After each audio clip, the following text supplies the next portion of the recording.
And there are different types of antivenoms. Boomslang bites require a monovalent antivenom, while adder, cobra, mamba, and rinkos bites are treated with a polyvalent antivenom. Importantly, antivenom must only be given in a hospital situation, as many people are fatally allergic to it. He's got some blisters here.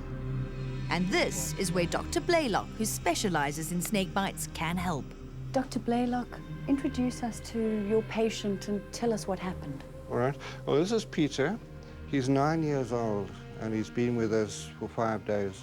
And he was bitten by a snake on his foot, which he saw, and which he believes to be a puff adder. So he was given 5 ampules of antivenom intravenously. He came out of that quite well. But Dr. BlayLock is not only a doctor, he's also a herpetologist. Okay, I've been called in to catch this wrinkles, which is in this kitchen, and it's spitting. That's why I'm wearing glasses. I don't want it to spit in my eyes, or my eyes will get pretty sore. And I grab it by its tail, and then I've got a bag, which I'm going to put it in. This particular snake can't climb up to my hand. It's not that type of snake which can. Put it in the bag, close the bag like that, turn it over, and then tie up the bag with some string. So Dr. BlayLock's opinion is invaluable, as he both treats snake bites medically and also studies them. Dr. BlayLock, you've written a thesis on what happens when you're bitten and a second thesis on how to treat it.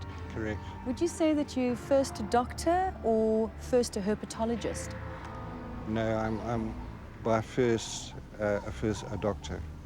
Herpetology comes second, but I am very interested in snake bite, and I hope to continue that interest.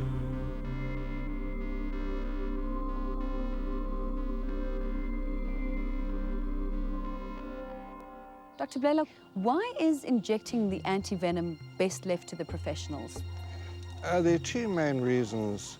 One is that it should all be given intravenously. If you give it by any other means, it takes far too long for it to get into the circulation. Secondly, the rate of acute adverse reactions to antivenom is actually quite high, and some of these reactions can lead to anaphylactic shock, which is life-threatening. And for that reason, it's much better that antivenom is given in a medical setting. What's your advice to people who are bitten by a snake? Well, first of all, there are no good first aid measures for snake bite. So it's wasting time trying this and trying that. It's been shown over and over again that most of the first aid measures don't work. And it's best to get to medical help as soon as possible. Prevention is certainly better than cure.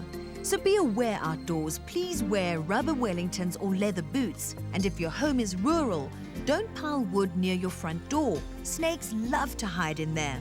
Rather, keep your doors closed and your property neat and free of snake hiding places. But the reality is that many people are bitten each year, so antivenom production is vital.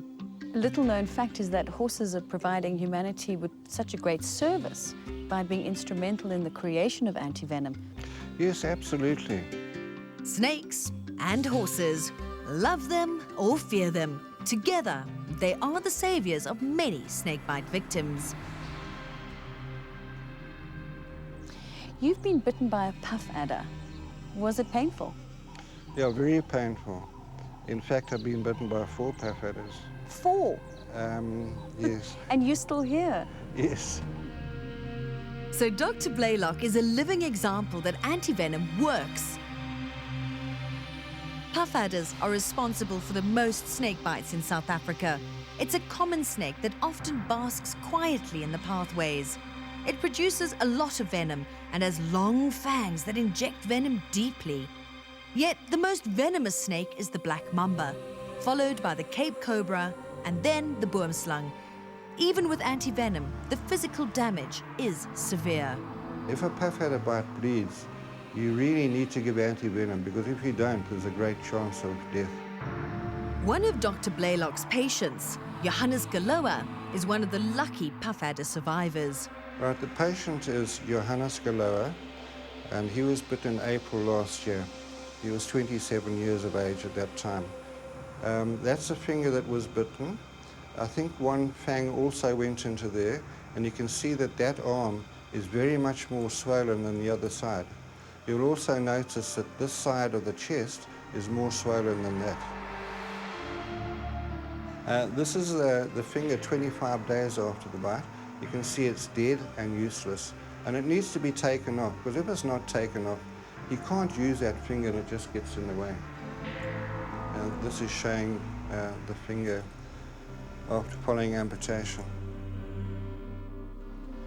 It's been a long road to recovery, but under Dr. BlayLock's expert care, Johannes has made a full recovery.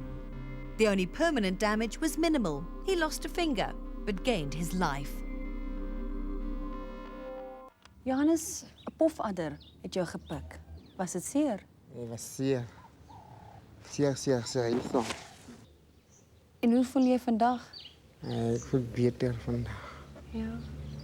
Ik voel En jy beter. lewe met soms daai vinger, maar dit is alright, né? Ja, is alright. Okay. Johannes, watter raad het jy vir iemand wat deur 'n slang gepik is? Dat was dokter. Dokter. And that's the end of our fascinating journey into the vital part that snakes and horses play in saving human lives. On one hand, we have a reptile that's mostly feared. On the other, we have a majestic, powerful animal. One is milked for its venom, that which kills.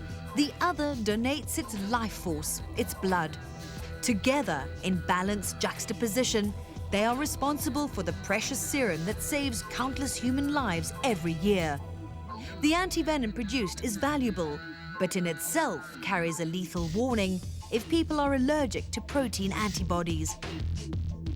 It's all a remarkable, highly controlled, very scientific process that is only successful thanks to people like Mike Perry, herpetologist from African Reptiles and Venom. Once you understand the place that snakes have their role in nature, you'll understand that you shouldn't just destroy everything as you find it.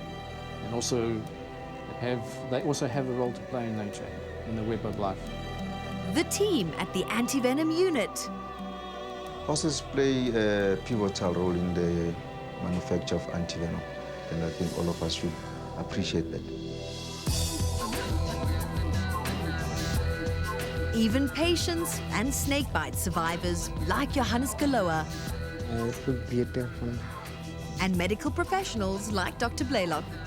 Would you say that the anti-venom is a lifesaver?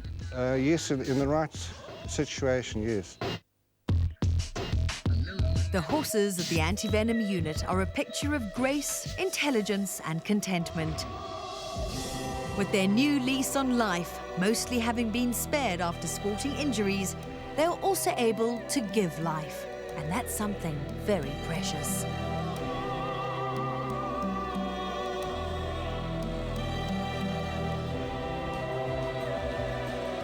Snakes and horses, deadly enemies but bound with a common purpose of saving human and animal lives.